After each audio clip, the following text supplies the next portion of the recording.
जय श्री बालाजी प्रिय दर्शकों, आप देख रहे हो रामदूत एस्ट्रो चैनल। रामदूत एस्ट्रो चैनल में आपका अंतःकरण से हार्दिक स्वागत अभिनंदन है। प्रिय दर्शकों, आज हम सुनेंगे श्रावण शुक्ला एकादशी की व्रत कथा।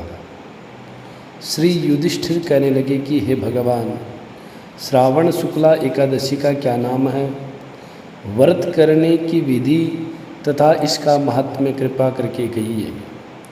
भगवान श्री कृष्ण कहने लगे कि इस एकादशी का नाम पुत्रदा एकादशी है और पवित्रा एकादशी भी कहते हैं। अब आप शांति पूर्वक इसकी कथा सुनिए। इसके सुनने मात्र से ही वाजपेय यज्ञ का फल मिलता है। द्वापर युग के आरंभ में महिष्मती नाम की एक नगरी थी, जिसमें महीजित नाम का एक राजा राज्य करता था। परंतु पुत्रहीन होने के कारण राजा को राज्य सुखदायक नहीं लगता था। जिसके संतान न हो उसके लिए यह लोक और परलोक दोनों ही दुखदायक होते हैं। पुत्र सुख की प्राप्ति के लिए राजा ने अनेक उपाय किए, परंतु राजा को पुत्र की प्राप्ति नहीं हुई। वृद्धावस्था आते हुई देखकर राजा अपनी प्रजा के प्रतिनिधियों को बुलाकर कहने लगा कि हे प्रजाननों, मैंने इस जन्म में तो कोई पाप किया ही नहीं। मेरे खजाने में अन्याय से उपार्जन किया हुआ धन नहीं है, न मैंने कभी देवताओं तथा ब्राह्मणों का धन छीना। किसी दूसरे की धरोहर भी मैंने नहीं ली। प्रजा को पुत्र समान पालता रहा। मैं अपराधियों को पुत्र और बांधुओं की तरह दंड देता रहा। कभी किसी से घृणा नहीं की, सबको समान माना है। सज्जनों की सदा पूजा करता हूँ। इस प्रकार धर्मयुक्त राज्य करते हुए भी मेरे पुत्र नहीं है, सो मैं अत्यंत दुख पा रहा हूँ। इसका क्या कारण है? राजा महीजीत की इस बात को विचारने के लिए मंत्रीगण तथा प्रजा के प्रतिनिधि वन को गए और बड़े बड़े ऋषि और मुनियों के दर्शन करते हुए राजा के हित की उत्तम कामना की पूर्ति के लिए श्रेष्ठ तपस्वी मुनि को देखते फिरते रहे। एक आश्रम में उन्होंने एक अत्यंत वयोवृद्ध धर्म के ज्ञाता, बड़े तपस्वी, परमात्मा में मन लगाए हुए, निराहार, जितेंद्रिय, जितात्मा, जितक्रोध, सनातन धर्म के गूढ़ तत्वों को जानने वाले, समस्त शास्त्रों के ज्ञाता महात्मा लोमस मुनि को देखा, जिनका कल्प के व्यतीत होने पर एक रोम गिरता है। सबने जाकर ऋषि को प्रणाम किया और उनके सामने बैठ गए। उन लोगों को देखकर मुनि ने पूछा कि आप लोग किस कारण आए हैं? निस्संदेह मैं आप लोगों का हित करूंगा। मेरा जन्म केवल दूसरों के उपकार के लिए ही हुआ है, इसमें संदेह मत करो।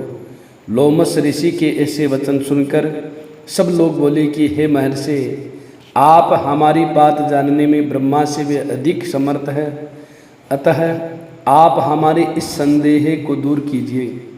महिष्मतीपुरी का धर्मात्मा राजा महीजित प्रजा का पुत्र के समान पालन करता है, परंतु फिर भी वह पुत्रहीन होने के कारण अत्यंत दुखी है। हम लोग उसकी प्रजा हैं, अतः उसके दुख से हम भी दुखी है। आपके दर्शन से हमें पूर्ण विश्वास है कि हमारा यह संकट अवश्य दूर हो जाएगा, क्योंकि महान पुरुषों के दर्शन मात्र से अनेक कष्ट दूर हो जाते हैं। अब आप कृपा करके राजा के पुत्र होने का उपाय बतलाइए। यह वार्ता सुनकर ऋषि ने थोड़ी देर के लिए अपने नेत्र बंद किए और राजा के पूर्व जन्म का वृतांत जानकर कहने लगे कि राजा पूर्व जन्म में एक निर्धन वेश्य था। निर्धन होने के कारण इसने कई एक बुरे कर्म किए हैं।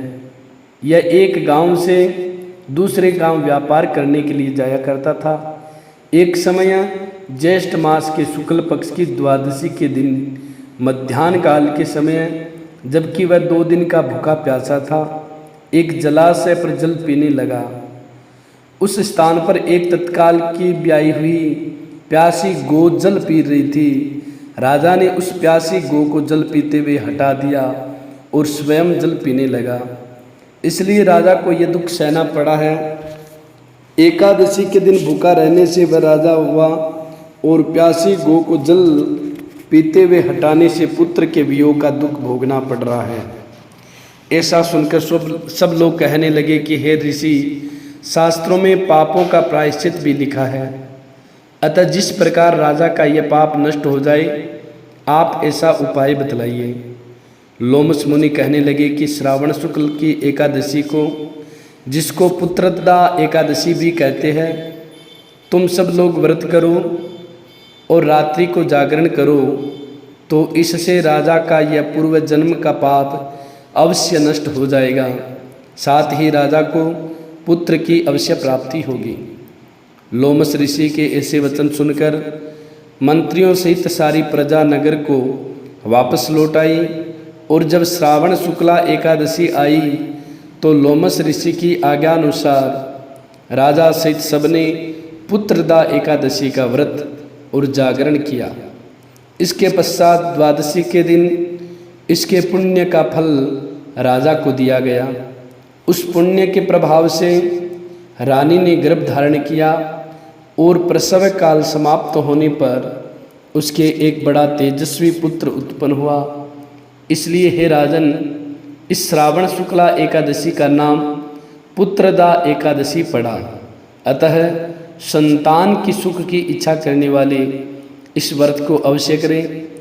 इसके महात्म्य को सुनने से मनुष्य सब पापों से मुक्त हो जाता है और इस लोक में संतान सुख भोग कर परलोक में स्वर्ग को प्राप्त होता है।